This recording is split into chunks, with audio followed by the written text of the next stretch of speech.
C'est une question qui revient fréquemment, parce qu'il y a des grandes pressions sociales. «Ah, votre enfant, il dort toujours dans votre chambre, vous n'avez pas peur qu'il prenne des habitudes?» ou bien au contraire, ben, il dort dans une chambre à côté, vous n'avez pas peur qu'il soit seul? Vous savez qu'affectivement, maintenant, c'est important et on en fait quoi de tout ça? Alors ici, on vous propose, un autre regard, où on vous donnera pas de réponse, hein. Malheureusement, si c'est ça que vous voulez, vous pouvez directement éteindre. Premièrement, le sommeil, le but, c'est que tout le monde puisse se reposer. Donc ça, c'est premièrement le 1er objectif et chaque situation, chaque enfant, donc si vous avez un enfant, 2 enfants, 3 enfants, 4 enfants, vous ferez peut-être pas pareil. Chaque moment, mois, semaine, période de vie de votre enfant, vous ferez peut-être pas les mêmes choix. Parce que vous ne serez pas fatigué de la même façon, parce que vous serez des fois seul, peut-être que des fois votre conjoint sera là, parce qu'il y a des situations où, ben, le conjoint, il est professionnellement loin et puis, ben, on ne fait pas les mêmes choix à ce moment-là. Bref, l'important, c'est que sur le moment, dans le moment présent, ce soit la situation qui permette à toute la famille de se reposer au mieux. Et l'autre chose qui est importante avec un enfant, c'est finalement d'assurer sa sécurité. Ce qu'on sait quand, on a un tout petit dans la première année, comme vous pourrez revoir dans la vidéo sur la mort subite du nourrisson aussi, c'est qu'on sait que l'enfant, c'est mieux qu'il soit en cododo avec ses parents. Mais qu'est-ce que ça veut dire cododo? Ça veut dire dormir avec. Alors le cododo, ça ne veut pas forcément dire dormir avec collé serré. Ça peut être dormir avec dans la même chambre. Ça peut être dormir avec un seul des parents. Il y a beaucoup de parents qui choisissent, de dormir dans la chambre de leur enfant pour qu'il s'habitue à sa chambre. Et puis c'est une fois le papa, une fois la maman qui dort à côté de l'enfant sur un autre matelas. Ou bien dans d'autres situations, c'est le papa qui dort dans une autre chambre parce que comme ça ne le dérange pas la nuit. Parce que par exemple, la maman elle allaite et puis elle dort dans le lit conjugal qui est peut-être contre un mur avec l'enfant, puis comme ça il y a bien de la place.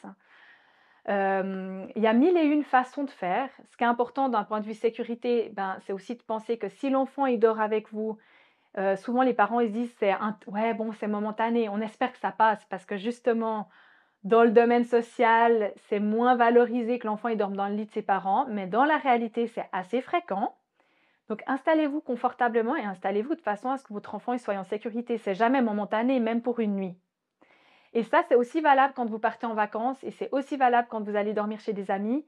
On s'installe jamais, en camping, rapide, sauvage avec son enfant parce que on sait aussi statistiquement que c'est là qu'il y a des accidents qui arrivent parce que l'enfant il tombe du lit ou parce que l'enfant il est sur le canapé et puis qu'il finalement il n'est pas dans des bonnes conditions et que c'est là que c'est dangereux.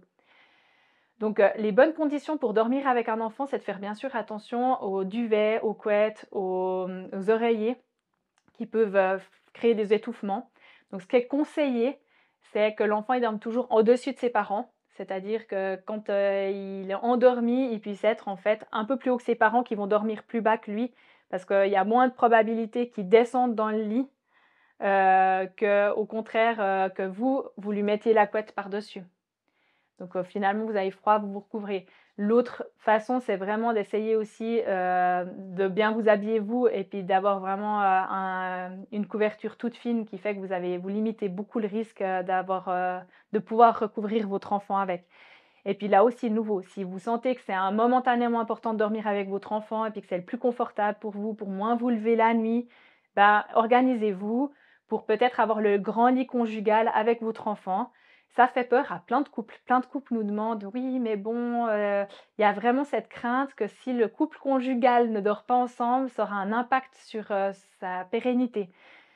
Vu le taux de divorce et de séparation dans nos cultures, s'il était juste attribuable au lieu du sommeil, je pense qu'on aurait déjà trouvé la solution.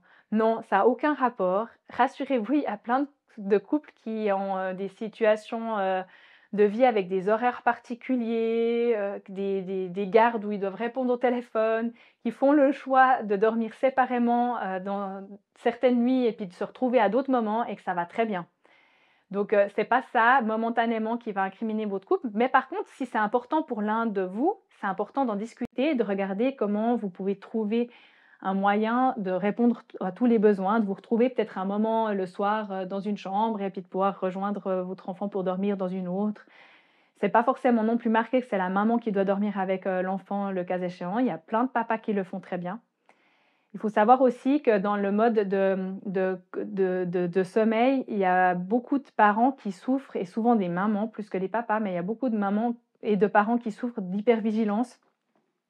Ça veut dire qu'ils vont tout entendre et ils vont pas pouvoir dormir dans un sommeil profond et réparateur parce qu'ils entendent tous les bruits de leur enfant et ils vont avoir tendance à réagir à des bruits qui sont pas du tout, importants. Et ça, c'est très, très désagréable à vivre pour le parent, ce qui aussi justifie parfois de prendre de la distance avec l'enfant, soit de le mettre un peu plus loin dans la chambre ou soit qu'il dorme avec, l'autre parent, et dans certains cas, certains parents décident aussi que l'enfant, il dorme dans une autre chambre et puis ils font ce choix-là parce que c'est important dans l'équilibre global, toujours à mettre dans la balance risque-bénéfice global de la vie de votre enfant. Donc non, il y a pas de règle. Peut-être que des fois, il faut 2-3 nuits de bon repos, pouvoir bien dormir pour pouvoir tout d'un coup dormir sereinement avec son enfant. On peut tout à fait faire, à distance, rapprochement. Il va mieux, il va bien, il dort bien, on a envie qu'il soit un peu plus loin. Il est malade, il fait ses dents, on a envie qu'il soit plus proche. Voilà, il y a toute la question des habitudes. De notre expérience, bien sûr, les enfants, ils prennent des habitudes, mais ils sont très intelligents, nos enfants, heureusement. Donc ils sont tout à fait capables de changer d'habitude. Ce qui est problématique, c'est des fois notre détermination parentale à changer l'habitude et les enfants sentent très vite si on a une petite ambivalence et bien sûr, s'ils ont pris un certain temps d'habitude, on ne peut pas forcément toujours espérer qu'en claquant des doigts, tout change tout de suite, sans forcément prendre des mesures. Donc si vous avez l'impression que la façon dont se passe le sommeil dans votre famille ne vous convient pas, puis que vous avez de la peine à changer et puis que ça vous avez une crainte par rapport à ça, posez-vous sincèrement la question, vous et toutes les personnes qui sont, impliquées dans le sommeil de votre enfant.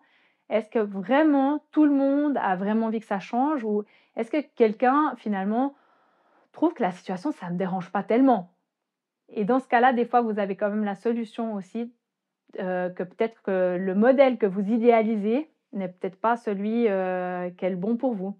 Dans tous les cas, parfois, quand on a le nez dans le guidon, vous avez toutes ces informations, vous voyez que ça peut être il y a plein de solutions et puis, ben, on aimerait tous la solution miracle, où on sait exactement ce qu'il faut faire. Je vous invite vraiment à choisir une ou 2 personnes de référence dans votre entourage, que ce soit des parents, que ce soit des amis, que ce soit des professionnels, sages-femmes, pédiatres, infirmières de la petite enfance, en qui vous avez confiance, que vous avez l'impression que vous partagez des valeurs similaires, que vous pouvez vous confier pour de temps en temps discuter puis dire: «Voilà, j'en suis là, maintenant ça commence à me peser la situation, jusqu'à maintenant ça me convenait, là ça me pèse, puis j'ai l'impression que j'aimerais que ça change, parce que j'ai un peu peur qu'ils prennent des habitudes ou parce que» voilà, de pouvoir déposer vos craintes et puis d'avoir ce regard extérieur pour vous guider. Est-ce que c'est vraiment le bon moment, la bonne raison et la bonne solution?